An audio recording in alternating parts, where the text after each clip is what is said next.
I had a question. With the advent of the tourism, is there any permanent residents now supporting that industry there in the Antarctic?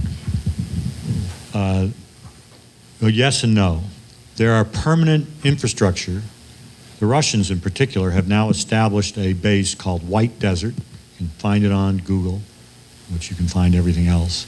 And that is a permanent base in the sense that it's staffed year-round every year. No one stays there all the time. People rotate in and out. But it's as permanent as U.S. South Pole Station, and it is specifically for tourism. There's no science activities are done there.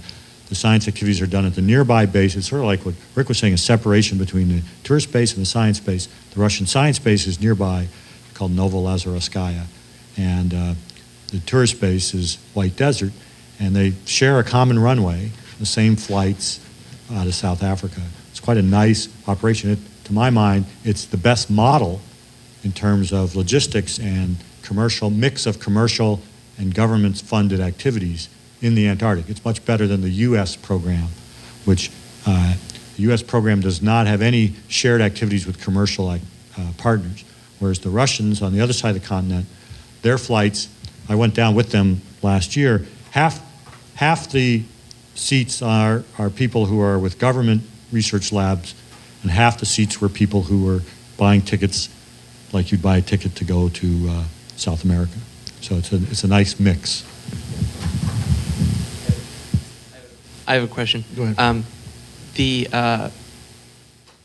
Mars Society says that going back to the moon is kind of a waste of our time and resources, because we should just go straight to Mars and because we've already been to the moon and whatnot. But I was wondering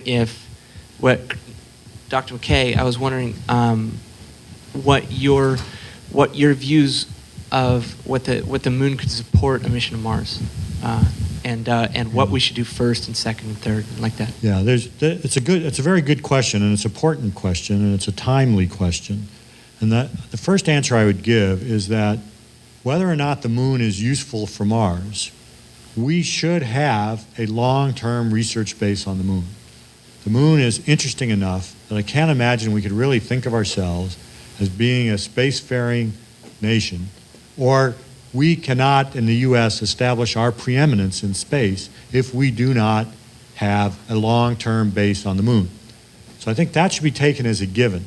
Then the question that you asked, I think very perceptively, is, well, what's the phasing? Do you need a moon base before you go to Mars, or can you not? And I think the answer is, unfortunately, we do need a moon base before we can go to Mars. I was involved with the Vision for Space Exploration, and as they were trying to figure out their strategy for establishing a base on the moon.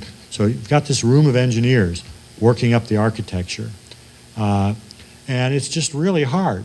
It's really easy for a couple scientists to draw some pictures and say, well, we'll just go to Mars. Yeah, we probably could, but we couldn't stay there. We couldn't stay there. To stay on Mars is very hard, and I think we're going to have to learn to stay on the moon first. To boldly stay where no one has ever stayed before. That's my motto. Do you know approximately what NSF spends yearly on the Antarctic base? And I assume that the moon and Mars would be worth more, but how much more is it reasonable to ask the taxpayer to pay for those bases than the NSF base? Yeah. That's a good question, Alan. I'm not a numbers person, but the last time I looked, the U.S. Antarctic program budget was about $500 million a year. NASA's budget is about $18 billion a year. But I don't see any reason why we couldn't have a long-term base on the moon, which has run-out costs of, say, $4 billion a year. Right? That wouldn't be the initial cost or the startup cost, but I don't see why the steady-state cost couldn't be targeted for $4 billion a year, and you just make it work that way. And the way you make it work that way is the way we make the Antarctic program so cost-effective, is we contract out things that can be, we hire icebreakers rather than building them ourselves, and so on. So you take the most efficient way, and if there's private groups selling rockets, buy it. Why not? Why build anything you can buy? So I would say that that's, in fact, the biggest challenge in making a permanent base on the moon is making the run-out costs no more than $4 billion. Then it becomes less than 25% of NASA's budget. You then still have headroom to do other things as well. And you don't have to have this view that putting a base on the moon is something you do for a decade and then you throw it away. It's sort of been the culture of NASA since the start, is you have a project, you work on it for a while, then you throw it away and you start another one. And I think that's not the right view as we move out. We have to take a view that we're doing things for a long, long time, hundreds of years, and we're establishing a base on the moon, and we're going to have it for 100 years. It's not something we're going to do for a decade and then move on. We don't need an exit strategy, we need a permanence strategy. I totally agree. Ours too. Yeah, totally agree. And, you know, it gets into the approach that you take initially. There's the current approach, again, the old approach, or the approach that's changing right now, is the idea that, you know, you're only going to get a couple of shots at the moon or Mars. So load all your science in there, your hard science type stuff, and go on in there and get that done. And then you get to start from scratch with new budgets later on and start all over again. One of the discussions we were having in the LEAG and others and other groups was the idea of what you start with is frontier enabling types of technology and science experiments. ISRU, where are the resources? Why? Because you want to bring those costs, those operational costs later on down so you can get it to that lower state as quickly as possible. And again, it does mean higher costs up front. But you're also doing these technology handoffs back and forth between the private and public sector.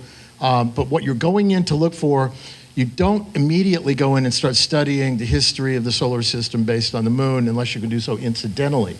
That is a secondary line on your chart of exploration and science. Your primary stuff is how do we live in a location as cheaply as possible, living off the land. Where's the place with the best resources to do that? The Paul Sputis type stuff in the South Pole and North Pole of the moon. You do that first. That starts to get your operating costs down long term. You go to the same place over and over again, so you get better and better at living there once you figure out where the best place to live and operate and where the resources are and easiest going, to and fro access is. Then you gradually start doing your forays out, you start doing your missions out from there after you've established a base and gotten your best economic plan in place. And if you can do the duality thing where you're carrying the private and public sector to the same location, et cetera.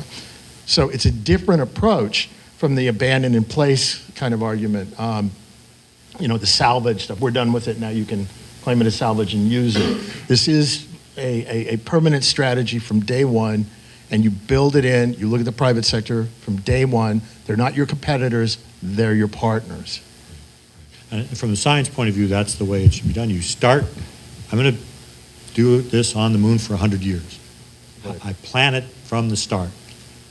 That's how we did Antarctica. In the International Geophysical Year, when we established McMurdo Station and South Pole Station, it was with the intention of staying there on timescales of 100 years. It wasn't, we're going to be here for a couple of years, then we're going to pack up and go home and go somewhere else. It was, and that does affect how you start. Like I said, you bring the plants.